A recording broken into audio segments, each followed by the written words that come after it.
Hello, my name is Blake Patterson, and welcome to Real Values. On this week's episode, I discussed The Thin Red Line. I once posed the following question online: which is the superior war movie, Saving Private Ryan or The Thin Red Line? The popular choice was Saving Private Ryan, and only a handful of people chose The Thin Red Line. After revisiting Malick's 1998 feature, I felt The Thin Red Line was the superior film, and I was surprised to learn of its Best Picture nomination. As brilliant as Spielberg is, Saving Private Ryan comforts its audience, while Malick challenges viewers to see beyond national politics into nature and the soul.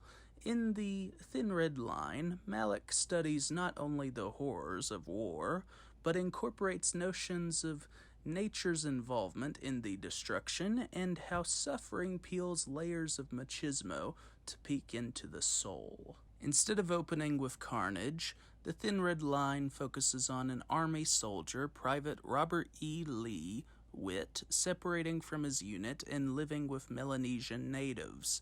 The opportunity allows Malick to explore a man's escape from war and how he luxuriates in the soulful rhythm of the landscape. Jim Caviezel's soulful eyes and quiet voice express an inner feeling about Witt's humanism and resistance toward violence. Eventually, Witt becomes the subject of discovery and imprisonment by First Sergeant Welsh and his company. As The Thin Red Line evolves, Witt becomes a rounded, recognizable individual who represents some compassion in an otherwise dangerous environment. Through Nick Nolte's Lieutenant Colonel Gordon Tall, Malick studies the archetype of a fierce soldier who believes in the romantic view of war, the idea of war being a sign of strength and nationalist improvement, when war is the opposite.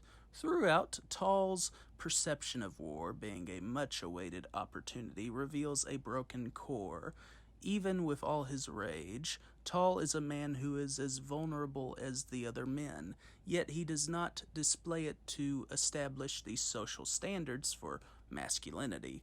Malick utilizes Nolte's easily irascible emotions to reveal a soul within.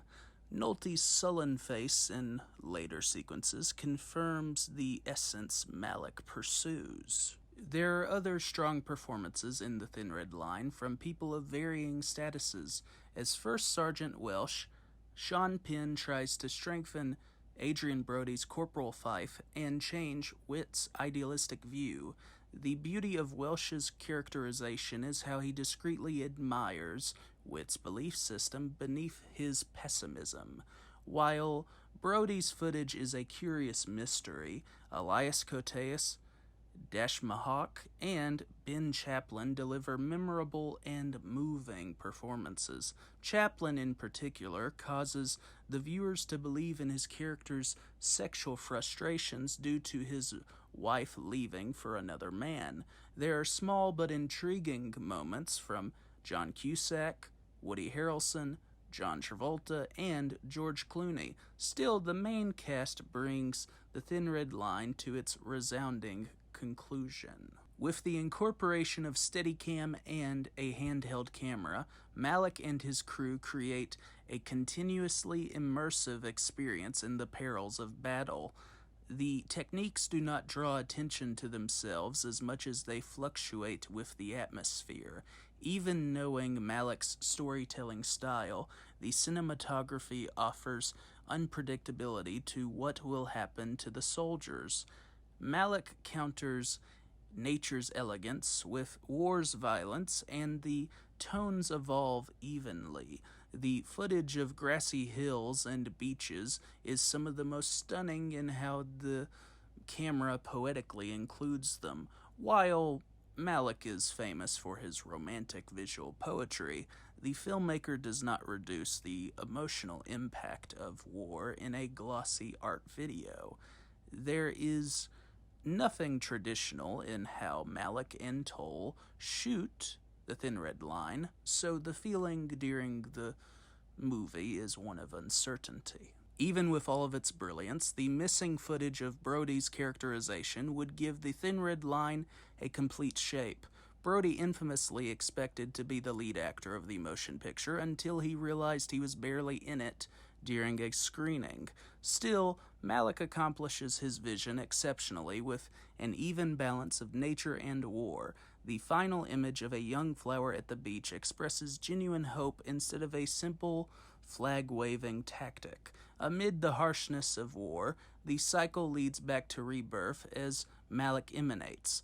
Along with Hans Zimmer's excellent score, the image leaves a lasting imprint because the symbol is not artificial. While the film may be a masterpiece in repeat viewings, Malick's near masterpiece provokes viewers to inhabit the environment and ponder its meanings. Thank you for watching this video. Have a great night.